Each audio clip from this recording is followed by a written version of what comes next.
Hi, I'm Ben Reese, your faithful atheist, and I've been thinking about indoctrination. Now, that might kind of seem like a weird subject to start with on a channel that's kind of supposed to be about inductive thinking and looking at evidence and whatnot, but as we get into this fundamentals of how do we read the Bible, how do we read it, not what theology we get from it, we'll maybe get there eventually, but how do we even get into it, right? How do we start? One of the things that I kind of need to address is a little bit of deprogramming, right?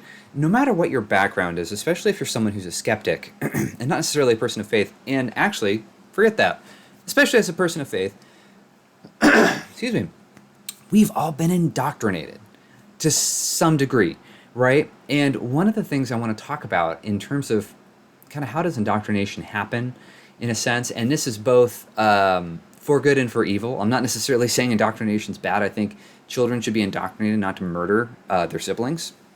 Sorry, like I'm not going to sit there and give a rational explanation to my 6-year-old why he shouldn't kill his brothers. Not that he does or has that impulse, but no, I'm just going to tell him, no, that's evil. Don't do it, right? And I think that's good parenting. But when indoctrination happens, especially as we grow older, right? Either we catch it or we don't. But no matter what I want us to try to do as we start on this kind of fundamental journey is identifying how we've been indoctrinated or what we've been indoctrinated into or out of. And the way I want to kind of look at this is a framework of evidence versus conclusion, right? Evidence versus conclusion.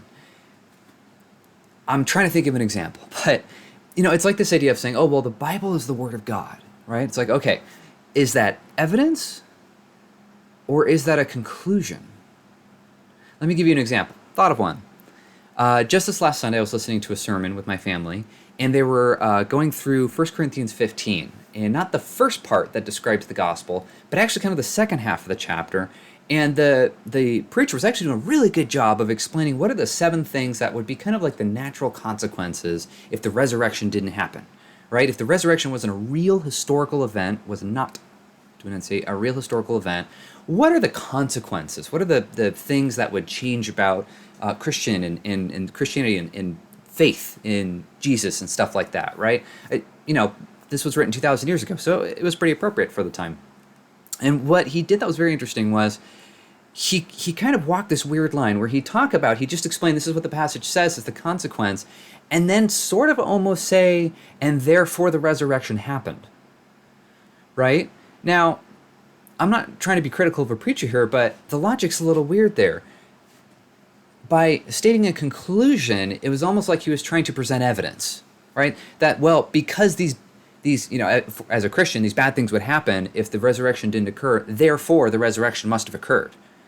It's like, no, right? That's not evidence. And I think so much, especially as we're younger, and even as we grow older in middle school, junior high school, in college, we haven't really been taught the difference between evidences and conclusions, right? How many times in a history textbook do we just kind of get a blanket statement about what happened, but we don't actually go back and read the source document, right? It's the difference between being told that we have certain fundamental rights, right, from the U.S. Constitution, for all my, other U.S.-based people out there, versus actually reading the Bill of Rights, right, and looking at what those amendments are.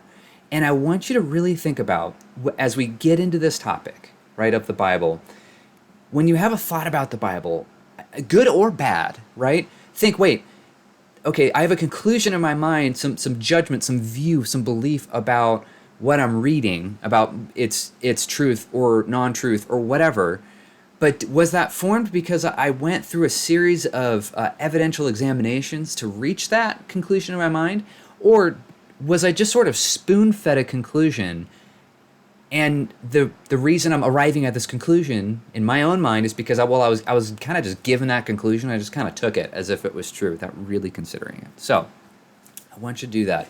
Think, every time something pops in your head, you have any kind of like thought of, oh, that's dumb, or oh, I like that, or I don't like that, whatever it is, think, wait, did that come from evidence or did that come from a conclusion? And if I'm ever presenting something, think about it. Think, wait, is Ben ever saying something based on evidence? Is he presenting evidence to believe something, or is he presenting a conclusion? Now, presenting conclusions isn't always bad. Sometimes when someone says, hey, what's the doctrine of the Trinity? Okay, I'm going to have to start with like, okay, here's the conclusion. Now let's walk it back through some evidence and hopefully we'll get there. And that's kind of deductive reasoning. Not that that's bad, it's just a different way of doing it. But sometimes you kind of have to start that way. I'm going to try to be honest when I present to you, here's my conclusion. If I can't be honest, then stop listening to me, right? I'll try to let you know, okay, this is where I'm coming from, just if you want the short, punchy answer, and I'll try to give you some evidences for it. And I'll try to be honest too. If I ever present something that's really a conclusion, and I'm going to say, look, I don't have a ton of evidence for this right now, right? So I hold this conclusion kind of loosely, like with an open palm as opposed to a closed fist. So I would encourage you to do the same, right? If we ever get into something, we're going to get into some stuff really fast, right? Depending on your level of skepticism, we're going to be like, whoa, right? First stop and think, wait, when I was examining this issue, when I was being taught this thing back in high school or college, right, or even postgraduate, right, was I being shown the evidence and allowed to come to the conclusion myself, or was I just sort of being spoon-fed a conclusion? So, to summarize this, evidences versus conclusions. Please try to be thinking in your own mind, wait, is this thought, is this response I'm having based on evidence or based on a conclusion? That will help kind of deprogram you a little bit, de-indoctrinate you a little bit, and you still may end up with the same conclusion in mind, right?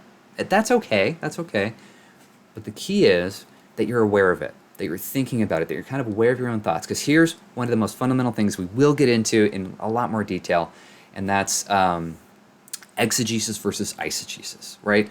Are we going to the text, and are we reading into it or are we reading out of it, right? Are we trying to put our ideas and put it on the text to try to make our ideas fit there? Or are we just letting the text put its ideas in our head and then we try to make sense of it? So that's the goal. So, fundamentals. Step 1, evidences versus conclusions. Or, hey, if I actually publish this at a different time, maybe it's step 12. Whatever. Regardless, doesn't matter. It's all important. Evidence versus conclusion. Remember, think for yourself, right? I'm Ben Reese, your faithful skeptic. And remember, don't let anyone do your thinking for you.